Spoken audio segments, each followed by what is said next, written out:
John, welcome to the program. Thank you. It's good to be here. Hey, how did you get into theater? Oh, it was very late in life and kind of a strange thing. In 2007, I think it was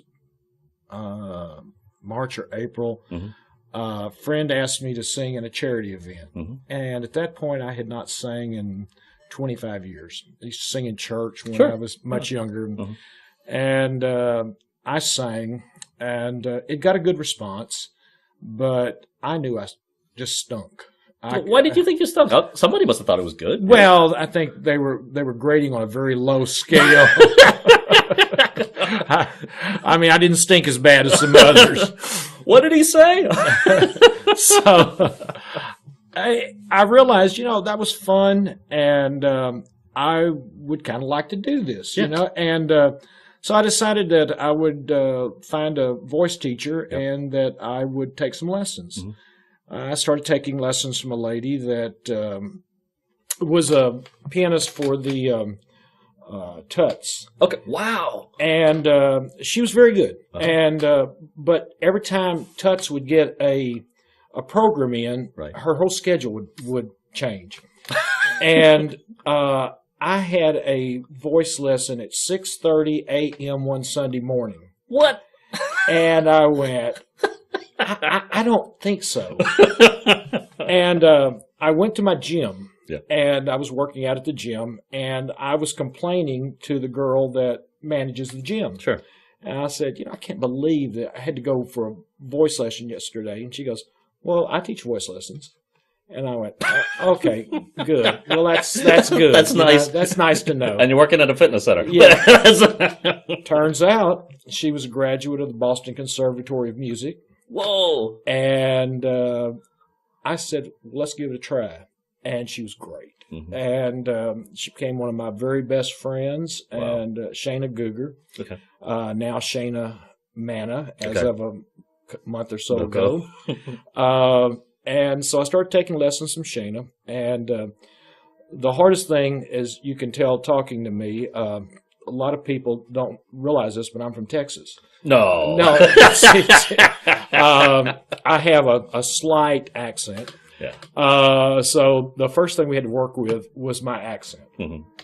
Good if you're doing country music. Sure. Not so good for anything else. And while I like country music, I wanted to do Broadway stuff. That's what I really enjoy. Right. And so we started working on this, and for about 6 months or so, and my voice kept getting bigger and stronger and better. And I was just amazed at how much I was improving. And she said, you need to find some place to audition. You need to give it a try. So I said, okay. And she found a theater in the Woodlands that was auditioning for White Christmas. Okay. Yeah. This would have been in 2009. Okay. And so at the time, I had hair down to about here on my back. Okay. Blonde hair down almost to my low back. And I didn't know anything about the musical White Christmas. Right. I had no idea what the parts were. Sure. So I thought, okay, I'll go over there. Well, I go over there and I sang, The Impossible Dream. Okay. Got through and everybody goes, well, you have a very nice voice. Well, thank you. Yeah. Read this part here. And I didn't know at the time, but I was reading the part for the general. Oh, okay. Yeah. Okay, now, I had that typical general look with the long hair and so forth, So I left and I thought, wow, they just might call me back. So I was waiting and waiting. Never heard back from them. Wow. And about that time, there's a lady over at the Owen Theater by the name of Marilyn. Yes, yeah. Marilyn Moore? Marilyn Moore. Yes. And I had a friend of mine that owned a beauty shop here in Conroe. Yeah. And I had stopped by one day. And by this time, I had my friend has a place called Creative Life Center that she goes to. And I had sang at a couple of charity events there, or fundraisers. Mm-hmm. And she told Marilyn, says, you need to, John needs to be on the stage. He's got a really good voice. Yeah. And Marilyn said, well, sing for me. In the middle of the beauty shop. I was over there. I was doing some sort of work. I think I was doing some electrical work or something. Right. And I said, okay. So I sang. And so she said, our theater is doing Sanders Family Christmas. Jim Walker's play, right? Yes. And you would be really good in it. And I go, okay. And so she says, I'm going to call Jim Walker and talk to him about you. I said, okay. I didn't know what the protocol was. So I went to the audition, and on the way to the audition, I stopped by my son's house to pick my guitar up, which I had not played in about 20 years. Right. And because he had confiscated it. And so I grabbed it up, and I threw it in the back of my truck, and I drove to the audition. And I walk in, and hello, I forgot. That morning, I got a call at 7 o'clock in the morning from Maryland. Said, I just got off the phone with Jim Walker. Yeah. And I thought to myself, God, I hope he's a morning person. Because I do not want to go to this audition if she's woke this man up to tell him about somebody who's never been on stage before. Yeah. Never been in a show. And so I walk in, introduce myself, and he goes, do you play an instrument? And I said, well, I used to play guitar, and I have one out in the truck. He said, well, bring it in. And I went, well, I've not played in about 20 years. I really hadn't even had the chance to, and he goes, no, bring it in and play. Yeah. So I auditioned, and I played the guitar, and it sounded like I was playing it with my feet. It was atrocious. And so they asked me to come back the next week. And I think it was because they were going, please let us find somebody better than this. No. And so I came back the next week. Well, all week I had played guitar. Right. And they had kind of decided they were going to offer me the part of the minister where I didn't have to play guitar. And so I said, okay. And they said, well, I see you have a guitar. You want to play something? I said, sure. So I did an old gospel medley I used to do many years before. Right. And they went, okay, just a minute. Changing the mic. Went outside and come back in. He goes, we'd like you to play the part of Stanley. Yeah. And so I did. And that was my first role in the theater. Wow. I was saying, Jim Walker's a great guy, as you know. And I remember it was the same thing. He had offered me a role in MASH. But it had lines, and I didn't want any lines because at least less to screw up, right? If you got a line, you can screw it up. So I said, I don't want any lines. Okay, wait a minute. So he goes off the phone. He said, this is, like about 10 minutes later, he comes back. Okay, you can have this part. Non-speak. Great. That's just what I want. Well, the worst part about it, as far as my voice lessons go, is that now we have worked at this point for 6 or 8 months on getting rid of my accent. Right. So the first part I get is playing the part of a country western singer. And so I sing through my nose for the show and do the country accent for the whole show. And we do 6 weeks of rehearsals, 4 weeks of shows. And then I go back after the end of that for voice lessons. Right. And she went, oh, my God, we've gone back to square one. So we start again. And I start practicing and practicing. The accent's getting less and less when I sing. It's still very pronounced when I speak. And then I got my second role in the theater as the band leader for Best Little Whorehouse in Texas. So the voice starts going through the nose again, and we go 6 weeks of rehearsals and 4 weeks of performances. And I go back to her, and thank goodness some of it had stayed around. Right. So pretty much I had got the reputation of, if you want somebody that can play the guitar a little bit and sings through his nose, this is your boy. And Carol Lamont was doing a New Year's Eve show, and I had sang Music of the Night at a couple of places before that, and she had asked me, have you ever done anything outside of what I've seen you do? And I said, well, I've done, this sort of stuff. Right. She said, all right, let's hear you sing it. And so I ended up singing the song at the New Year's Eve show. Mm-hmm. And it's the first time that anybody realized that, wait a minute, he does have a voice. It doesn't have to come through his nose. It doesn't have to sound like country. So that's how I got started. Well, let's back up. You said 25 years ago, you used to sing and played the guitar. Yeah. You gave it up. So what got you into music at first? When I was a teenager, like so many other kids in the 60s, wanted to be in a band. Sure. Yep. And was no good, but we did have a band for a short while in my garage, and that's about the biggest gig we played. Yep, I've been there, done that. Yep, understand. So did that, and then started playing in my church, and would play for the youth groups and things like that. Mm-hmm.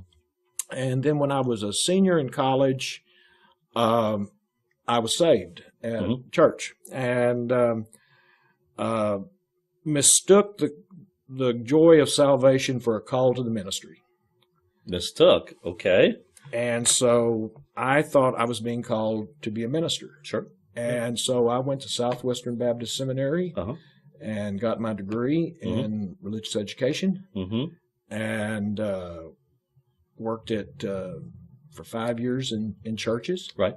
And decided one day, no, that's not it. Right. And so when I didn't have a job to go to, didn't have anything to do, but I just felt like it was dishonest to be in the ministry if you weren't called to it. Right. So I quit. So during that time, you did play gospel and I'd sing solos at church, and I always had a big voice. It's just it was all over the place.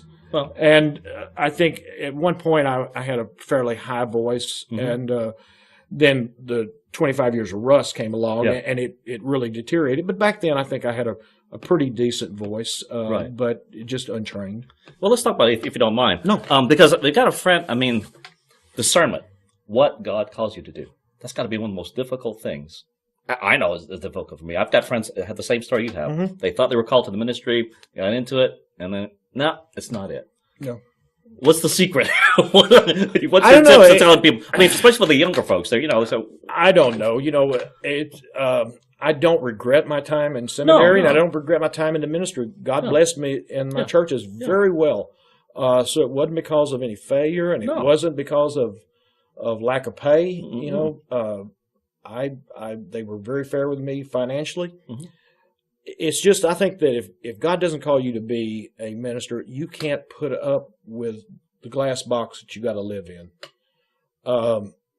I was an associate pastor of a church, and I went out once to mow my yard, and I put on a pair of shorts, a T-shirt, and I might have had tennis shoes. I might have been barefooted. And I went out and mowed my yard. Well, I got called into the office on Monday from the pastor and goes, Brother McDonald, you have to set an example. And I said, Pastor, do you want me to wear a leisure suit as I'm mowing my yard? I really wouldn't feel comfortable with that. So I don't know. I'm afraid there's a lot of folks that are in the ministry that have no business being in there, and then there's probably some that are still struggling that probably God wants them to be in there, and they're just fighting it. Yeah. When I decided to get out, I went back to my old pastor before I made a decision, and I talked to him, and he said, if you can be satisfied doing anything else in life besides being a minister, go do it. Really? He said, if God's called you to be a minister, you can't be satisfied doing anything else.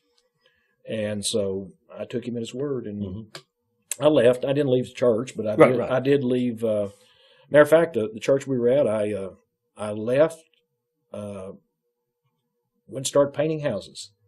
And because my dad had started a construction company, I had some experience in that. And I stayed away for 2 weeks and came back, took the same job I was getting paid for as a volunteer. Wow. Just didn't want to get paid for it. Right. No, well, sometimes pay ruins things. Yeah. I have to admit that sometimes pay ruins things. It's just not meant to be. No, if the theater here wants to pay me for performing, I'm not going to fight them. No, you're going to. Am I shooting myself in the foot here? Because this is I think we would all love to be paid. If this was a job interview, I probably just made a real bad mistake. In a right-to-work state, or is pretty, in community theater, you have the right to work as much as you want to for free. That's right. You want to work 40, 60 hours? Go for it. Come on. We'll give you a key. You got into painting. Was that the start of your construction business? Well, actually, no. When I got out of the ministry, I had to do something for a while, so I painted some houses, and I got my license as an insurance agent. Mm-hmm. And the company I was with, I started as an agent, was very successful. The first year I was with them, I came in June, and in 6 months I sold more insurance than any other first-year agent had for a 12-month period. Wow. And then the next year, I was one of the top 15 agents in the company. Mm-hmm. And I was a golden boy at that point. They just wanted to promote me. And you're making money. But every promotion meant I would have to move to West Des Moines, Iowa. Okay. And I go, ooh, no. So I kept turning down promotions. And finally, they offered me a chance to be agency manager for the north side of Houston. Mm-hmm. We were living in Pasadena at the time, and so we moved up to Tomball, and I built a house out there. I still had some construction experience. I'd worked with my dad some in the business, and went in the insurance business, and then came one of the oil busts, and I was heavily into insuring machine shops and things like this, oil supply places, and their business crashed, and they took me with them. Oh, and we're struggling along, and then my company decided that I was the manager of. They decided we don't want to be in Texas anymore. So I had to start basically all over again, which I was doing.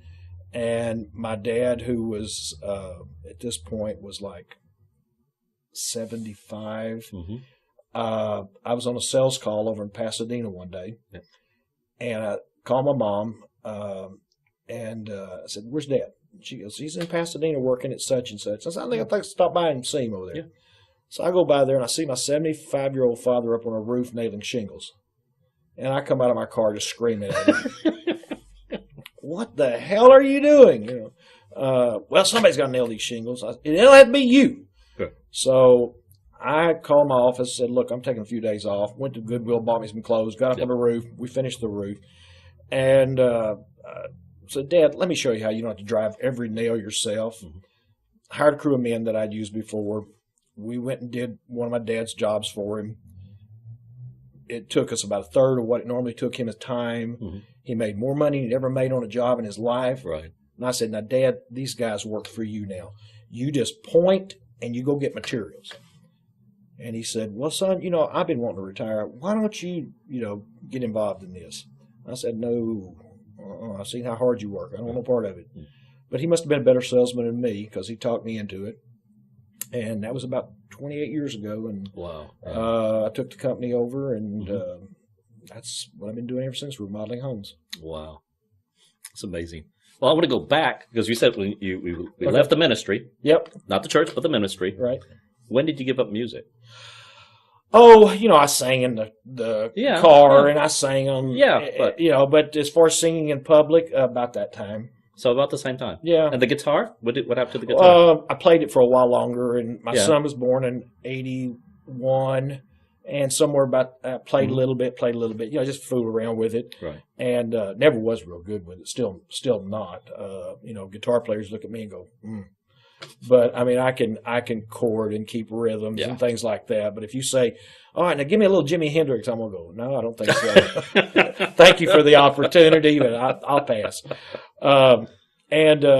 Somewhere around there, my son was in his teens. He took my guitar, which I had bought when I was 16. So it's the same guitar I still play, and so that's been over 20 years ago. Wow.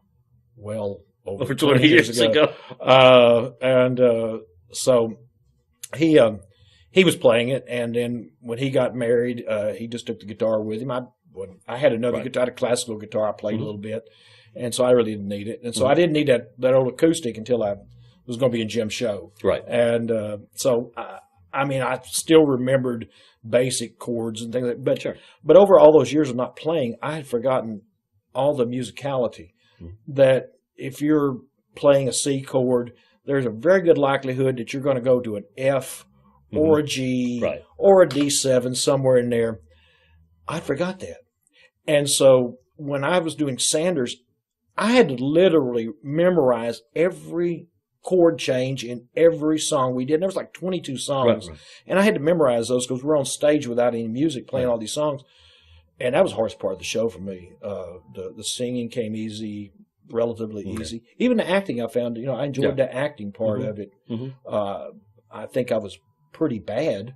I didn't know what I was doing, but luckily the part was for a guy who was basically me. Yeah. And so I got makes it easy. I got to, it wasn't a big stretch. Right. He was kind of a laid back type of guy, and I got to do that. So I did a decent enough job on that, but it wasn't any kind of a stretch. Yeah. That's how I just kind of drifted away from it. Right. At the time, I was playing a lot of golf. A lot of golf. Yep.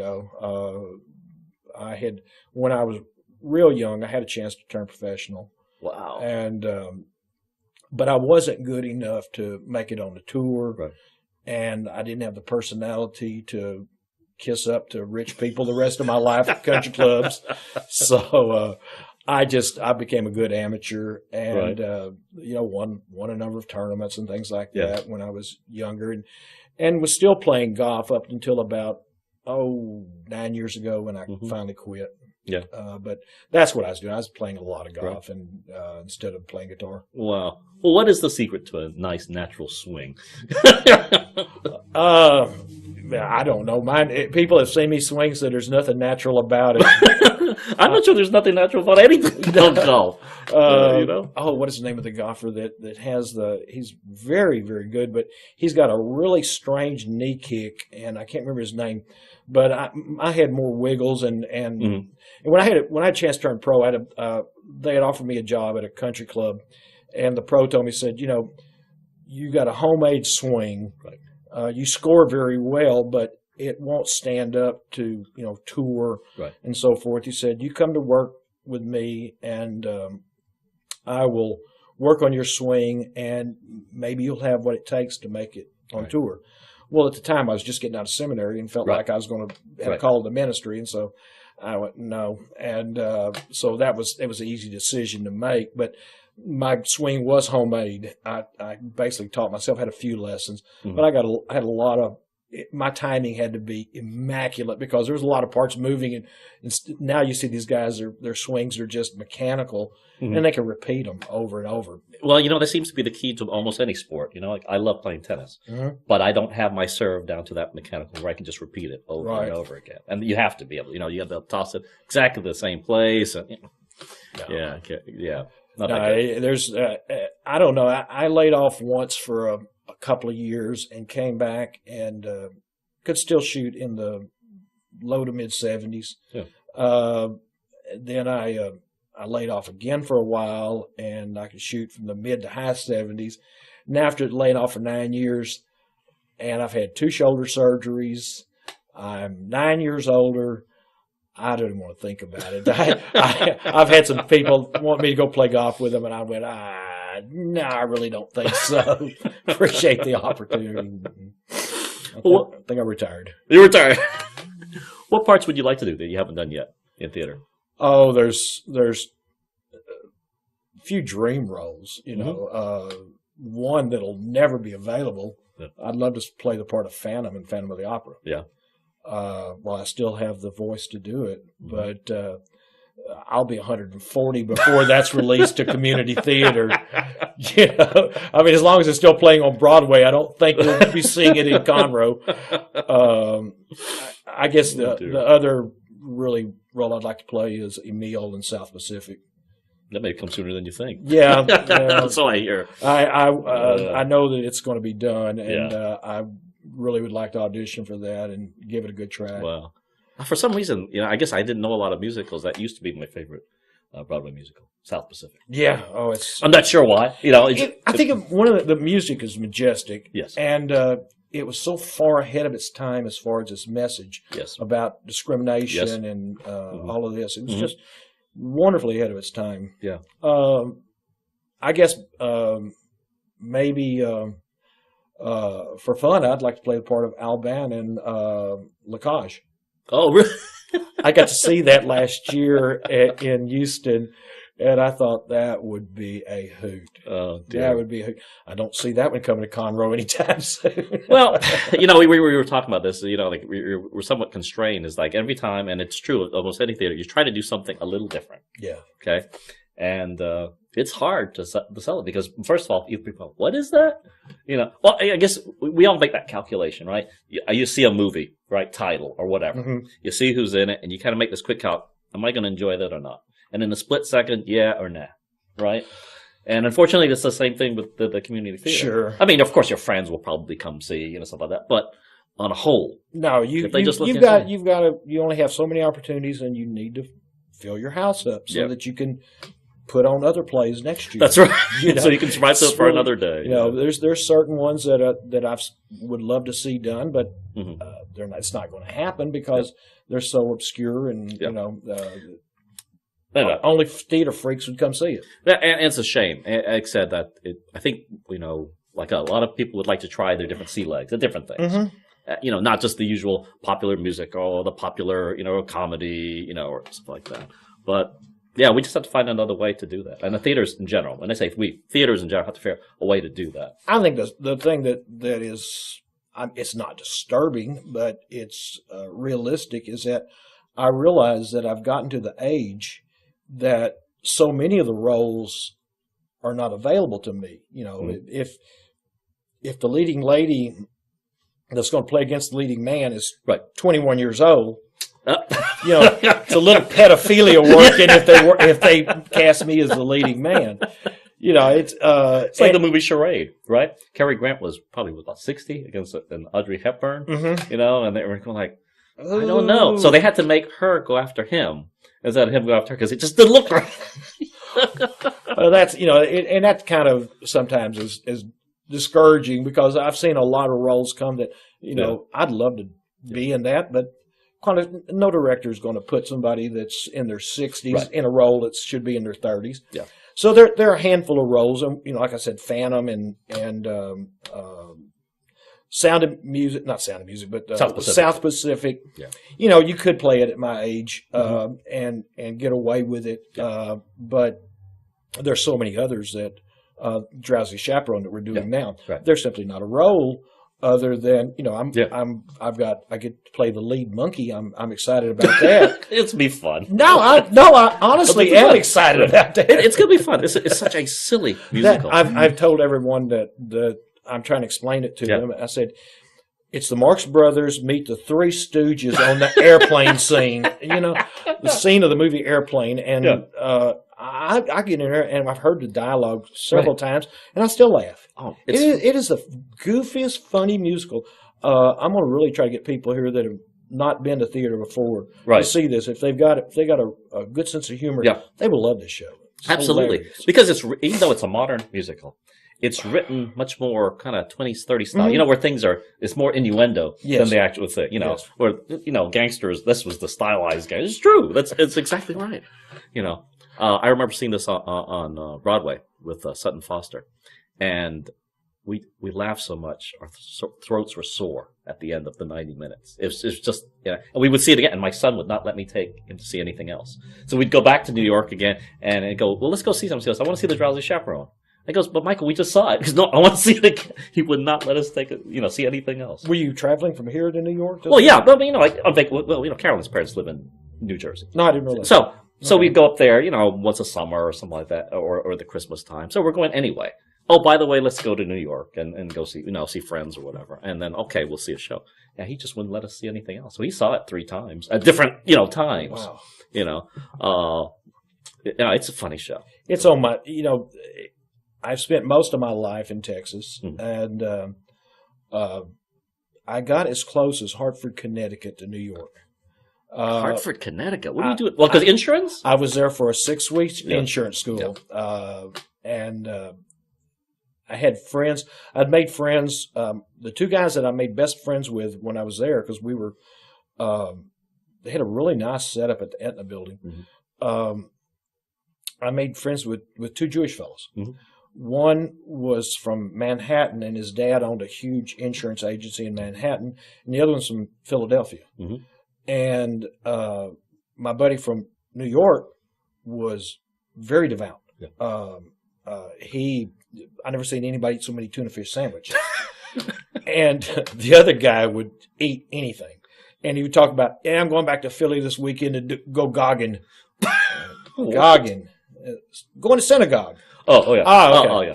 And the one in New York invited me one weekend, said, won't you come up with me to New York? And I didn't want to say, man, I'm so broke that I can't, afford to pay attention, So I stayed. That's close about to New York, and it's on my bucket list. I want to go up there and just start at one end of Broadway and start seeing shows, work my way down. That would be a dream for me. So, is it because you own your own business? It's hard to get away, or what is the deal? Yeah, that's part of it. And the last number of years, my wife had some health issues. She had a stroke about 9 years ago, and it's really difficult to travel. So you're busy, basically. Yeah, I'm busy. Yeah. So that's on the bucket list. You got to hit New York. Yep. If you're going to do that, and you're going to do theater, there's lots of things to do other than theater in New York. But yeah, that's a good time. First month I'm there, I'll just do theater. I'm only six correct numbers away from getting there. 6 correct numbers. Or we all. Yeah. And I've come close. I've got 1 or 2 a couple of times. So, boy, it's just that close. So, that 600 million lottery not too long ago, I would have been in New York for a while. I'd have bought a theater and starred in a show. Oh, my goodness. Oh, that's funny. Any other places you want to go other than New York? That'd be a good start. That would be a place to start, yeah. I'll start there and then work my way around. Yeah. No, I've not done much traveling, and at this point, I don't see myself doing much traveling unless life slows down and so forth. But right now, I'm having a good time. I'm to me, it's a big deal to travel from Tomball to Conroe every day to rehearsals. It doesn't take much to thrill me these days. I think that is the secret to happiness in life is, just little things. The simple things make you happy. I have XM radio. I get to listen to the Broadway channel all the way That's through right. the day. Turn on the Broadway channel. That's it. Oh, dear. What things do you like to do when you have time off? Other than theater, Time off. You watch TV? You got favorite movies? You got, I'm trying to think. Music? I'm trying to remember what time off felt like. You probably don't know what that is. I enjoy looking for music, finding music to sing. Yeah. And I'm just started. Yeah, it's funny. I had my first role when I was 57, and it's kind of like I've reinvented my life here in my 60s.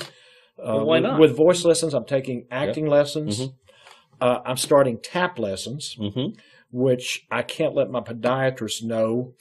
What? I was at the podiatrist yesterday, and he said, "Be careful with your feet." And I'm thinking, I just bought tap shoes. I don't think stomping your feet on the ground for an hour could really hurt bone spurs, Probably wear them down. So, no, I just, that's keeping me young and excited. Well, it's important, right? Yeah. To have something to be excited about and different. And like I said, 50, 60, what's the big deal? If you're healthy and you have that history, where you can stay healthy. Oh, I hope if I take after my dad, I'll trying my best to live long enough to be a burden on my children. That's been a life goal. So how many kids do you have? I have one. I have a son, and I have 2 grandchildren. Mm-hmm. One is approaching 5, and one just turned 2 here recently. And the week of his 2-year-old birthday, he cleared his daycare. Cleared? He cleared it. He found that there was a little lever here on the wall, and he reached up and pulled it, and it was the fire alarm. It was probably the nastiest, cold, rainy day of the winter. And all the kids, and the teacher immediately called.